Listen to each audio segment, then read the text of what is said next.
IITs और medical colleges में बच्चे सुसाइड करते हैं, बहुत खूंखार तरीका है उसका। अरे गांव में तो झगड़ा भी करता है तब भी चौक पे बैठ के दोनों तंबाकू खा लेता है साथ मिलके, 10 दिन बाद फिर बैठ के तंबाकू खाता मिलेगा। लेकिन जो पढ़े लिखे लोग हैं वो महीन काटते हैं, महीन, है ना। आपकी दिमाग की नसें तो ऐसे ही हाई वोल्टेज टेंशन में ले जाएगा और इतना ले जाएगा कि आप नसें फट जाएंगे, इसीलिए बच्चे सुसाइड करते हैं। आप में से बहुत सारे लोग यहाँ सब बड़ी बड़ी बात कहेंगे, चुनाव के समय जाएंगे तो चाहे बीजेपी से हो चाहे जेडीयू से हो, अपने जात वाले को वोट देके आते हैं, इसीलिए आपका ये हाल है, बुरा हाल है। और जो वोट कट रहा है बेसिकली ऑर्गेनाइजर में जो आर्टिकल छपा था उससे उसका रिश्ता है, उसी से रिश्ता है। एक बात क्लियर है कि इसके पीछे कौन लोग हैं। अभी जब से बीजेपी आई है तरह तरह के एक्सपेरिमेंट हो रहा है, सरकारी जितने इसमें तंत्र लगे हुए हैं, जितना government.in पे जाके डोमेन पे देखिए लिखा हो ना PM केयर फंड पे, अशोक स्तंभ का इस्तेमाल हो रहा है, वेबसाइट का इस्तेमाल हो रहा है, पब्लिक का पैसा इस्तेमाल हो रहा है। कह रहे हैं क्या है, प्राइवेट ट्रस्ट। तो प्राइवेट ट्रस्ट अपने गुजरात में जाके बनाते हैं ना, प्राइम मिनिस्टर केयर फंड क्यों बनाए। तो ये समझना बहुत जरूरी है कि सबके अंदर केंद्र बिंदु में कौन है, RSS की विचारधारा।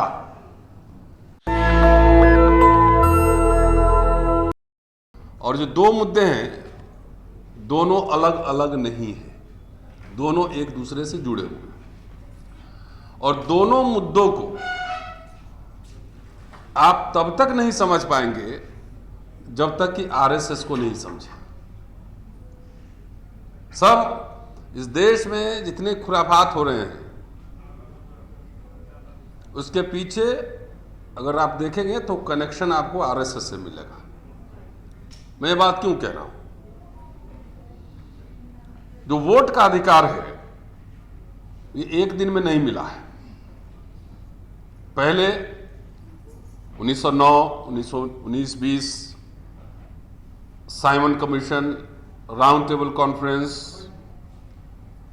1935 का एक्ट जिसको बेसिस पे संविधान आगे बना,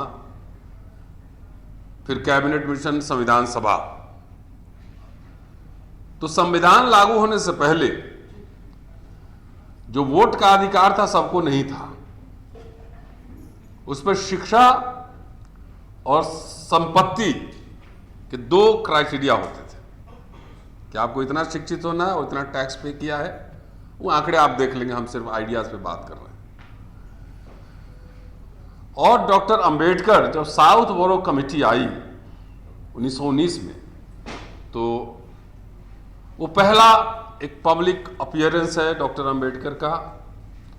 लिखित दस्तावेज भी उन्होंने दिए, मेमोरेंडम दिया, ज्ञापन दिया और कमीशन के सामने पेश हुए और मौखिक बात भी कही उन्होंने। आप पढ़िए, और सब किताब में अवेलेबल है। और मेरी अभी एक किताब आई है अंबेडकर और संसदीय लोकतंत्र, वो दस्तावेज मैंने डाल दिया उसमें। तो डॉक्टर अंबेडकर ने कहा कि आप हजारों साल से, और अंग्रेजों की भी उन्होंने आलोचना की कि जब आप दलितों को पढ़ने ही नहीं देते हैं तो उससे शिक्षा संबंधी योग्यता की अपेक्षा क्यों करते हैं। जब उनके लिए पैसे कमाने के रास्ते बंद हैं, दलित व्यापार नहीं कर सकते हैं, दुकान नहीं खोल सकते हैं, तो धन की जो योग्यता है उससे आप क्यों एक्सपेक्ट करते हैं। और एक आम व्यक्ति भी जो पढ़ा लिखा नहीं भी है, उसमें इतना व्यवहारिक ज्ञान होता ही है कि अपने आसपास की समस्याओं, यह हमने देखा है गांवों में, आप चल के देखें तो पढ़ा लिखा नहीं है लेकिन समझ बहुत होती है, अपने आसपास की समस्याओं को बेहतर समझ सकता है और बेहतर तरीके से रख सकता है। एक पढ़ा लिखा व्यक्ति भी कई बार ऐसा नहीं कर सकता है। तो शिक्षा दो धारी तलवार है, वो कहते हैं। बोले पढ़े लिखे लोग तो रहे यहां पे, लेकिन इतना अत्याचार भी होता रहा ना, जितने जुल्म हुए दलितों पर, वो तो पढ़े लिखे लोग तो थे ही, अभी भी हैं। तो शिक्षा किसको और कैसे दे रहे हैं, इस पे निर्भर करेगा कि शिक्षा का क्या इस्तेमाल करेगा। अगर वो खराब आदमी हुआ तो दूसरे पर अत्याचार करेगा, उसका पैसा ठगेगा, उसको केस में फंसाएगा। और व्यक्ति अच्छा हुआ तो उस शिक्षा का इस्तेमाल मानवीय विकास के लिए करेगा, मानवता के लिए करेगा। ये बात सही भी है कि सबसे ज्यादा खूंखार जातिवाद तो आपको मिलता है इंजीनियरिंग कॉलेज में, मेडिकल कॉलेज में, यूनिवर्सिटीज में, सबसे खूंखार। यह कारण नहीं है कि आईआईटीज और मेडिकल कॉलेजेस में बच्चे सुसाइड करते हैं, बहुत खूंखार तरीका है उसका। अरे गांव में तो झगड़ा भी करता है, तब भी चौक पे बैठ के दोनों तंबाकू खा लेता है साथ मिलके, 10 दिन बाद फिर बैठ के तंबाकू खाता मिलेगा। लेकिन जो पढ़े लिखे लोग हैं वो महीन काटते हैं, महीन, है ना। आपकी दिमाग की नसें तो ऐसे ही हाई वोल्टेज टेंशन में ले जाएगा, और इतना ले जाएगा कि आप नसें फट जाएंगे। इसीलिए बच्चे सुसाइड करते हैं। नीट का जितना पेपर लीक हो रहा है, पेपर चोर, ये सब पढ़े लिखे लोग ही। 20-22 बच्चे कितना सुसाइड किए हैं, आपके सामने हैं। अब तभी निर्लजता से लोग कह रहे हैं हमने बच्चों को माफ करिए। अरे बच्चे माफी मांग रहे हैं आपसे, आप माफी मांगो देश से। 152 पेपर लीक्स, और राम मंदिर में वो क्या कहते, पैसा भी, चंदा भी लीक हो रहा है। तो पढ़े लिखे, ये पूरा आर्गुमेंट था उनका। मेरा कहने का तात्पर्य ये है कि जो आपको वोटिंग राइट मिला है वो एक लंबी प्रक्रिया का संघर्ष है, तब जाके आपको एडल्ट फ्रेंचाइज मिला है। वयस्क मताधिकार एक दिन में नहीं आया है, वो तकरीबन 40-50 साल का संघर्ष है, तब मिला है। जब आजाद हुआ भारत, संविधान सभा में भी इस पर बहुत बहस हुई कि कुछ शिक्षा संबंधी कंडीशन रखना चाहिए, प्रॉपर्टी संबंधी रखना चाहिए, बहुत बहस हुई। प्रोफेसर केटी साहब थे जो थे हाउस में, उन्होंने तो यह भी कहा कि एमएलए एमपी बनने के लिए भी कुछ एजुकेशनल पैरामीटर होना चाहिए। डॉक्टर अंबेडकर कैटेगरिकली डिग्नाइड, और बोले नहीं, सबको वयस्क मताधिकार होना चाहिए, जो भी एक एज के ऊपर है सबको मिलना चाहिए। और बहुत संघर्ष के बाद ये आया। तो मैंने कहा आरएसएस को समझना पड़ेगा। तो आरएसएस क्या इसमें कह रहा है? 26 नवंबर 1949 को संविधान अंगीकार किया गया। ये ऐतिहासिक जगह है, यहीं पे पूरी सब बैठक हुई थी। यही इसीलिए कॉन्स्टिट्यूशन क्लब कहते हैं ना इसको। 30 नवंबर 1949 को आरएसएस ने ऑर्गेनाइजर में लेख छापा। आज लेके नहीं आया हूं, उनसे मेरे जेब में कागज रहता है, वो शायद अमर के पास व्हाट्सएप में हो, ऑर्गेनाइजर का वो आर्टिकल लिखता है और कहता है कि चूंकि यहां बहुत पढ़े लिखे लोग नहीं हैं, तो इसलिए वयस्क मताधिकार से बहुत अधिक होप नहीं किया जा सकता है। ये प्रिंटेड है। इसका मतलब क्या हुआ कि वयस्क मताधिकार नहीं रहे तो चलेगा? बहुत अधिक उम्मीद नहीं की जा सकती है। कि आम लोगों में समाज, राजनीति, अर्थव्यवस्था के बारे में समझ कम होती है। सोचिए जरा सा, कम होती है। इसलिए हम वयस्क मताधिकार से बहुत ज्यादा उम्मीद नहीं कर सकते। ये इनका जेनेसिस था, क्योंकि आरएसएस उसी आर्टिकल में लिखता है कि इसमें भारतीयता संविधान में कुछ भी नहीं है और इसमें मनुस्मृति का जिक्र नहीं है। इतनी महान हमारा संविधान था, मनुस्मृति वो बात कर रहा है वहां। तो मनुस्मृति अगर लागू हो जाए तो क्या वोटिंग राइट रहेगा?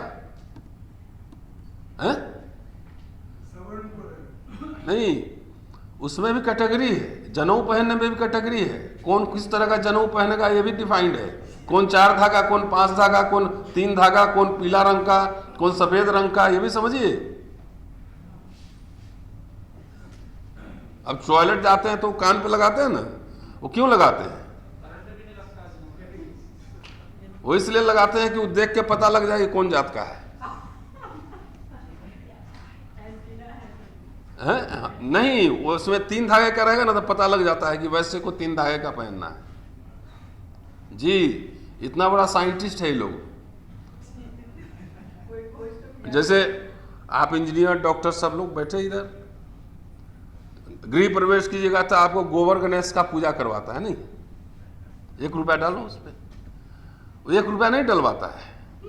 वो टेस्टिंग मशीन है, लैब है, ये एम्स से पढ़ के आया है, IIM से पढ़ के आया है, देखते हैं क्या करता है। साइंस पढ़ा है, साइंटिस्ट है। अगर 1 रुपया वो डाल दिया उस पर और नमस्ते कर लिया, वो 7वीं पास पुरोहित जो है ना समझ लेता है भले ही डॉक्टर, इंजीनियर, IAS बन गया है, लेकिन इसके दिमाग में गोबर ही है। इसका टेस्टिंग करता है।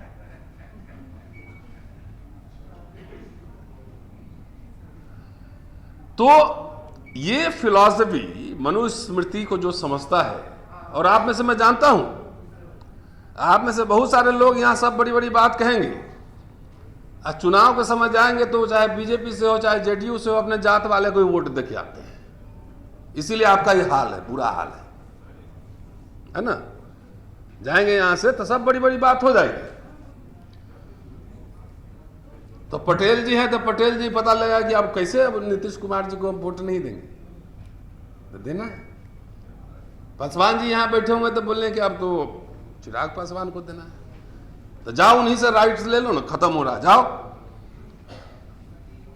उन्हीं से राइट्स लीजिए ना। वो आप उसके लिए जिम्मेदार हैं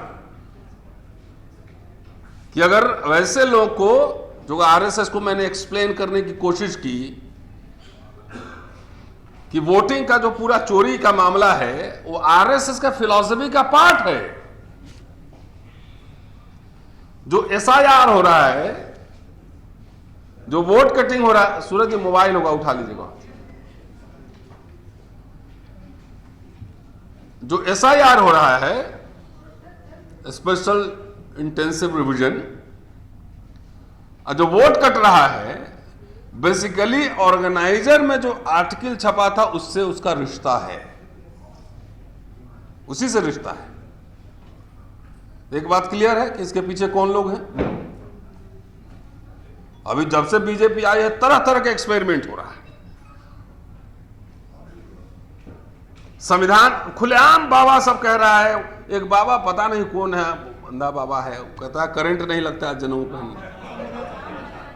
और एक बाबा है जिसको देखो जब निकलता है बोलता है कि इसका गुर्दा निकाल लेंगे, इसका कलेजी निकाल लेंगे। कौन है? परमहंस।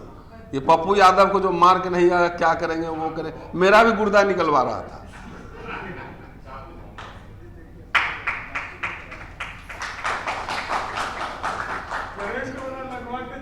नहीं, मैंने कल लिखा था कि थोड़ा टेस्टिंग इसी बाबा पे होना चाहिए, करंट लगता है कि नहीं लगता है। वो गुर्दा कलेजी निकालते रहता है। कोई कहता है संविधान बदल देंगे, कोई मनुस्मृति लागू करो, लेकिन सरकार किसी पे FIR नहीं कर रही। आप सोचिए। इसलिए आप लोगों में से कोई भी अगर RSS बीजेपी को वोट देते हैं किसी भी फॉर्म में, तो इसके लिए जिम्मेदार आप ही, रोइए मत। मैं तो खुलेआम ताल ठोक के बोलता हूं कि सबके पीछे RSS है। देश की सारी संस्थाओं पे RSS ने कब्जा कर लिया है और बिना घोषणा किए हुए मनुस्मृति किस्तों में लागू कर रहा है। मनुस्मृति में लागू करने का क्या मतलब है? कुछ नहीं है। थाने में जाइए, आपका FIR हो जाएगा, मेरा नहीं होगा। न्यायालय में जाएंगे, आपको न्याय मिल जाएगा, मुझे नहीं मिलेगा। Show me your face, I will show you the rules. Show me your caste, I will show you the rules. तो मनुस्मृति में तो वर्ण व्यवस्था के हिसाब से सजा है ना, अधिकार है। तो ये बात समझिए। कहां गया अनिल पटेल? इधर है, चला गया क्या? तो जात का नेता, देखिए मर्सिडीज गाड़ी जब बनती है, चाहे कोई भी कार, तो जो कंपनी है मर्सिडीज, वो टायर और ट्यूब सब नहीं बनाती है ना। सीट कोई और बनाता है, टायर ट्यूब कोई और बनाता है, इंजन कोई और बनाता है, बॉडी कोई और बनाता है, और सबको असेंबल करके और मिलाता है, लगाता है पंच मर्सिडीज। तो आरएसएस अच्छी तरह समझ गया है बीजेपी कि दलित बैकवर्ड लोग जो है ना, बहुजन, ये इसको नौकरी, शिक्षा, पैसा वैसा नहीं चाहिए, सबको नेता बनना है, सबको जात का एक मंत्री चाहिए, है ना। इंजीनियर प्रोफेसर नहीं बनना है, बिजनेसमैन नहीं बनना है, जात का सबको एक एक मंत्री चाहिए। तो सब जात का जो है ना नट बोल्ट इकट्ठा कर दिया है। उधर मांझी है, उधर नीतीश कुमार है, सम्राट चौधरी आ गए, इधर चिराग पासवान है, इधर जयंत चौधरी हैं, सब nut bolt, tyre, seat cover सब है, ये लोग हैं। और सबको मिला के अब मार देता है पंच एनडीए। और एजेंडा किसका चलता है? एजेंडा चलता है आरएसएस का। ये मंत्री लोग अपना ओएसडी भी अपने आप से नहीं रख सकता है, जाके पता कर लीजिए। एक छोटा ट्रांसफर नहीं करा सकता है, पता कर लीजिए। खाली आप खुश रहिए कि हमारा जात का कितना बढ़िया लाल बत्ती में चल रहा है, बंगला पे गए थे, साहब के बंगला पर गए थे, ये समझ चुका है आरएसएस। इसीलिए आपकी दुर्दशा हो रही। अभी देश में क्या माहौल है? भारतीय संविधान, भारतीय गणराज्य एक तरफ, और मनुस्मृति, संघ परिवार, हिंदू राष्ट्र एक तरफ। दोनों में जब लड़ाई हो रही हो आमने सामने, तीसरा कोई जगह नहीं है। एक तरफ इंडिया अलायंस, एक तरफ एनडीए। आज तक किसी पार्टी ने आरएसएस के लोगों को छोड़कर, बीजेपी के लोगों को छोड़कर, किसी पार्टी ने कहा कि हम संविधान बदलेंगे? किसी ने नहीं कहा। तो जब इंडिया और संविधान एक तरफ और भाजपा हिंदू राष्ट्र एक तरफ, तो एक आप जैसे लोगों को किसके साथ खड़ा रहना चाहिए?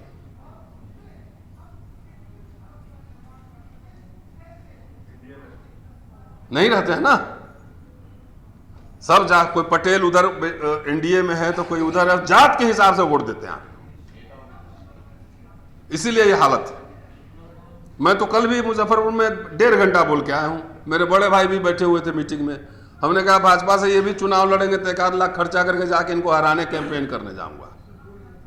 ये बार बार इस प्रोग्राम में हम कहते हैं, लेकिन तब भी हमारे लोग जगते नहीं है। कितना बढ़िया यहाँ रेखा गुप्ता को वोट दिए थे कूद कूद के। बुलडोजर कहां चला? दिए थे कि नहीं? इसमें से बहुत लोग दिया था, मुझे पता है।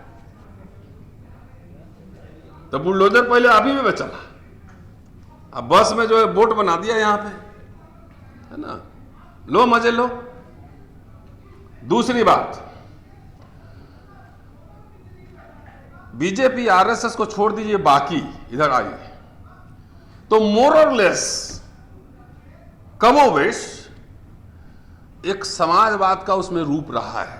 पब्लिक सेक्टर का निर्माण, स्कूल कॉलेज खोलना, बैंक का राष्ट्रीयकरण, दर्जनों कंपनियों को टेक ओवर करना, राज्य। तो राज्य स्टेट जहां पे बनाएगा तो उसमें जाहिर है कि रिजर्वेशन वगैरह लागू होंगे। भाई जितने बैंकों का नेशनलाइजेशन हुआ या पेट्रोलियम का हुआ, तो इंडियन ऑयल और हिंदुस्तान पेट्रोलियम और सब में, भारत पेट्रोलियम सब में SC ST को मिला ना पेट्रोल पंप और गैस एजेंसी। अब तब भी सब कहेगा दोनों एक है। 20 लाख सरकारी ऑफिसर तैयार हुए उसी स्टेट के अफर्मेटिव एक्शन से। एक एक पेट्रोल पंप वाला, गैस एजेंसी वाला 10-10 लाख रुपए महीना कमा रहा है। वो स्टेट का एक्शन था। बाबा साहब का आइडिया था ना, राजकीय समाजवाद, कि जहां जरूरत होगी हम प्राइवेट रखेंगे, जहां जरूरत होगी हम पब्लिक सेक्टर बनाएंगे। तो बाबा साहब के बाद नेहरू से लेके राजीव गांधी तक यहां पे कंपनियां बनी कि नहीं बनी? सरकारी बनी ना। यूनिवर्सिटी कॉलेज खुले ना, मेडिकल कॉलेज खुले ना, इंजीनियरिंग कॉलेज खुले ना, IIM खुला ना। जब खुला तो उसमें सबको एंट्री मिला कि नहीं मिला?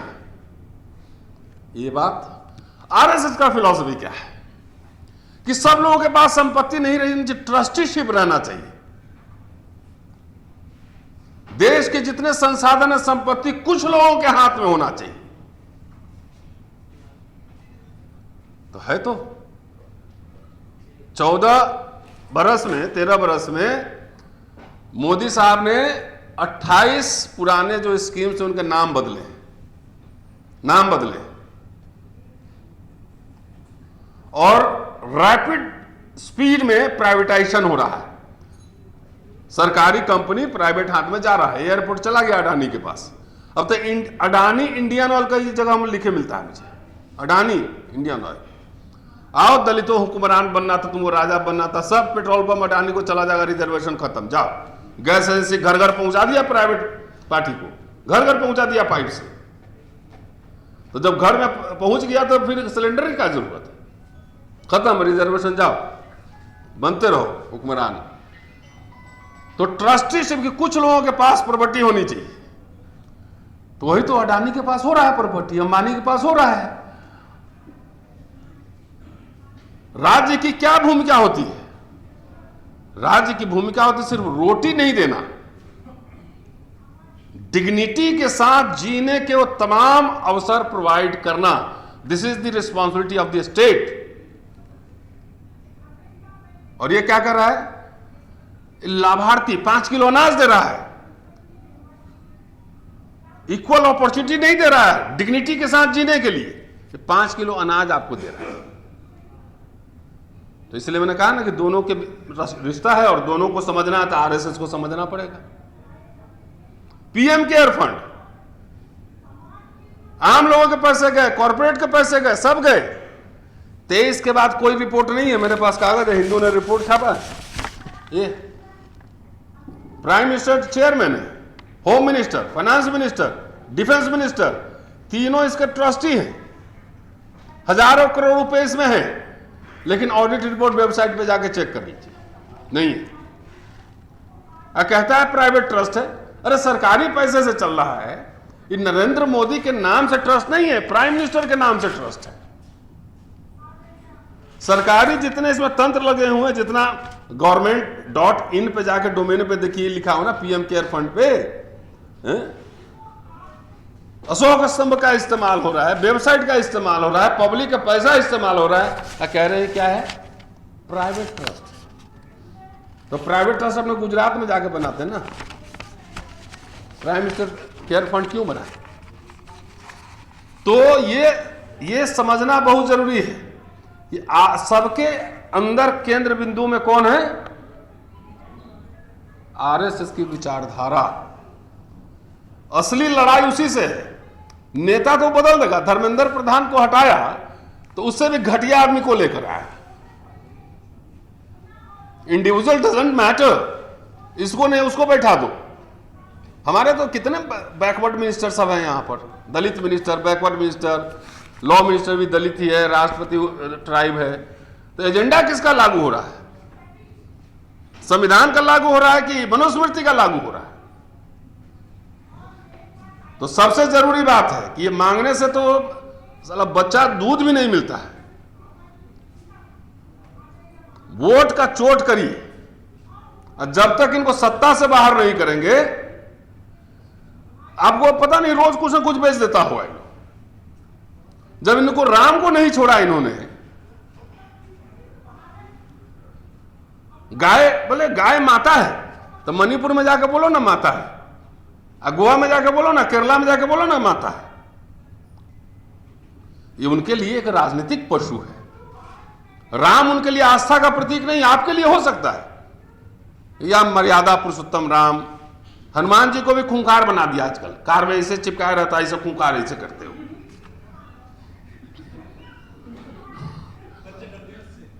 बच्चा डर जाता है, ऐसे खूंखार बना है हनुमान। राम जी को भी रणोदत राम तीर का, पता नहीं रोज रात भर किसको तीर मारना है। पहले बेनोवलेंट राम होते थे, परोपकारी राम का चित्र बनाया जाता था। तो राम भी इनके लिए ना धन कमाने के और राजनीति करने के उपकरण, औजार भर हैं। नेशनल दस्तक की आपसे गुजारिश है कि अगर इसको बचाना चाहते हैं तो नेशनल दस्तक को सब्सक्राइब करने के लिए रेड कलर के सब्सक्राइब बटन को दबाएं, फिर बेल आइकन की घंटी दबाएं। नेशनल दस्तक को बचाने के लिए बहुत ज़रूरी है कि हर खबर को शेयर करें, लाइक करें, कमेंट जरूर करें।